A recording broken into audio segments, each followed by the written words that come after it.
debe decirse también, hay muchas personas que son migrantes que están dentro de este número, ¿no? Es un problema grave respecto de los fallecimientos. La provincia de Buenos Aires, que está tomando muchas medidas restrictivas por estas horas, puede pensar incluso en volver a fase 3 en muchos municipios. Le vamos a hacer preguntas a Teresa Varela, directora de epidemiología de la provincia de Buenos Aires. Buen día, Teresa. Marcos Clavenino, Matías Bongiovanni la saludan. ¿Cómo le va? Hola, ¿qué tal? Buen día. Muchas gracias por estos minutos con nosotros. Bueno, ¿cómo observa el crecimiento de los casos en jurisdicción bonaerense? Sí, estamos viendo este crecimiento de casos y como también se ve en distintas jurisdicciones del país y dentro de la provincia de Buenos Aires, particularmente en los grandes centros urbanos, particularmente como se vio al principio de la pandemia, de la primera ola, en el AMBA, pero también en otros municipios de gran concentración de personas como Pueyrredón, Bahía Blanca, que son otros grandes centros urbanos que tiene la provincia, son los sitios de mayor preocupación porque un crecimiento en esos lugares también puede comprometer el sistema de salud, la atención con todos los monitoreos que venimos llevando adelante, porque es la principal preocupación, que exista capacidad dentro del sistema de salud para atender a todos los casos. Teresa, ¿qué tal? Buenos días, ¿cómo está?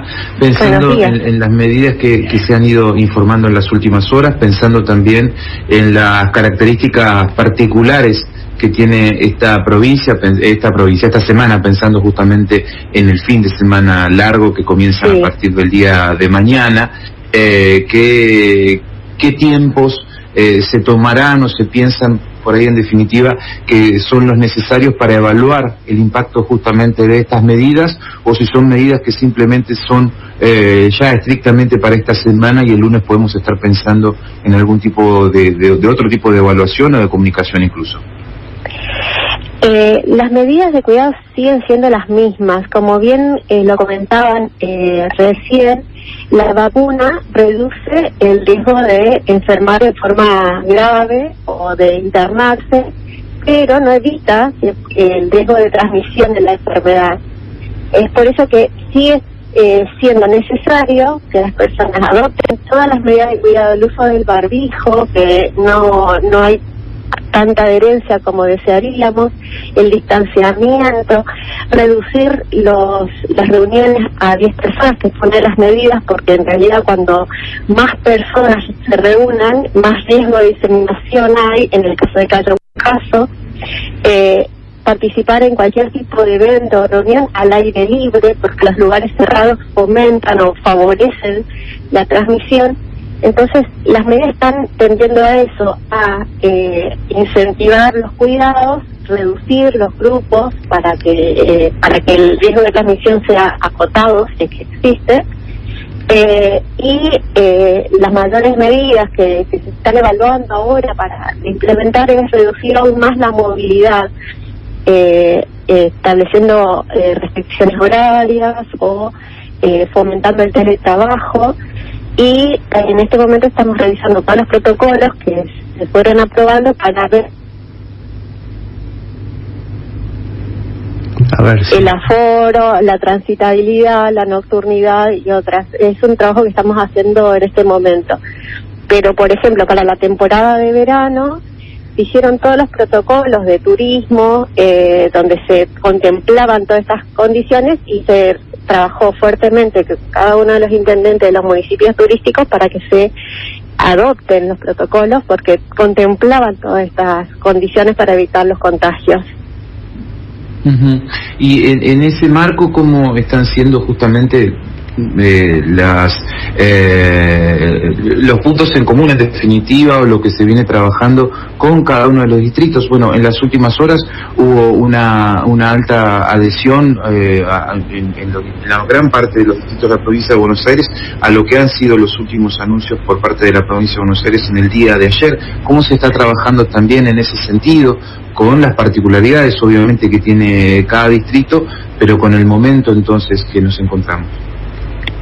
Sí, como siempre, en realidad en este momento con el advenimiento del fin de semana largo, reforzar en los municipios turísticos que pueden recibir afluencia de personas, que se cumplan todos los protocolos, que como anteriormente ya se venía trabajando durante el verano, los protocolos siguen vigentes, las medidas de cuidado siguen vigentes. Hubo muy buena adherencia por parte de las autoridades para adoptar estos protocolos, así que eso es uno de los focos que tenemos en este momento de monitoreo.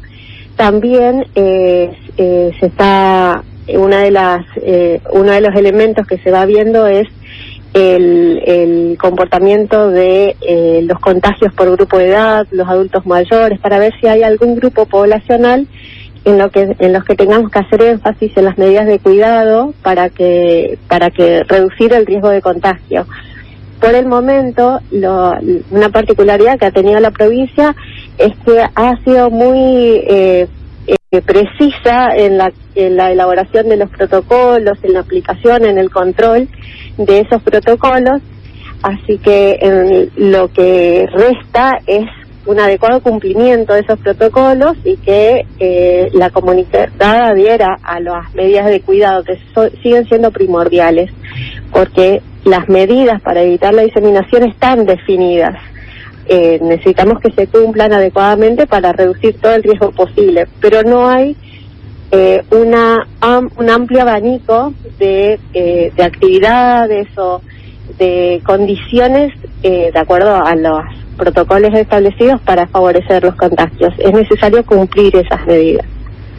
Estamos hablando con Teresa Varela, ella es directora de epidemiología del Ministerio de Salud de la provincia de Buenos Aires. Teresa, usted hablaba de las cuestiones etarias. Bueno, era una siguiente pregunta: ¿cómo observan el crecimiento de los casos por edades? Pensando, por ejemplo, en quienes son niños, y sobre esto también hay una pregunta que me parece necesaria y que usted me pueda resolver, si están hisopando o no a niños en edad escolar. Esa es otra de las preguntas. Y la tercera tiene que ver con el comportamiento, por ejemplo, en adultos mayores. Hay, de acuerdo al registro de ayer del Ministerio de Salud de la Nación, en las últimas 5 semanas, los casos confirmados aumentaron, pero no en mayores de 70 ni en 80. Y esto me parece también una puerta a la esperanza. A ver, vamos con estas 3 preguntas.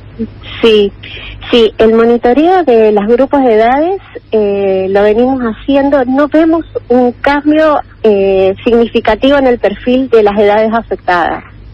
Como se venía sosteniendo que hubo un crecimiento en el grupo de niños vinculado al comienzo de las clases, eso no es tan marcado. No podemos decir con firmeza que haya un aumento del comportamiento del compromiso de ese grupo en esta etapa de la pandemia. Las indicaciones de hisopado que mencionabas son para todas las edades. Hay sí una cierta resistencia a hisopar a los niños por una cuestión de que es un procedimiento invasivo, que puede resultar molesto, pero por el momento es el único método de diagnóstico que se tiene, hay que realizarlo, y las indicaciones que brindamos a las escuelas, a los referentes de cada uno de los distritos escolares, a los referentes de salud que están orientando a las escuelas, es que si un niño un niño sobre todo, por algún motivo no quieren hisopar o no tiene el diagnóstico, se tiene que tratar como si fuera un caso confirmado en cuanto a todas las medidas preventivas, porque tenemos que, como está establecido, pero desde el principio de la pandemia pasa que cuando se plantea un nuevo escenario se rediscute todas las medidas, pero cuando no tenemos un diagnóstico y tenemos un caso sospechoso, se trata como un caso confirmado hasta que tengamos el diagnóstico. Entonces, el no hisoparlo no tiene que interrumpir las medidas de cuidado, tiene que adoptarse como si fuera un confirmado hasta que tenga su diagnóstico definitivo.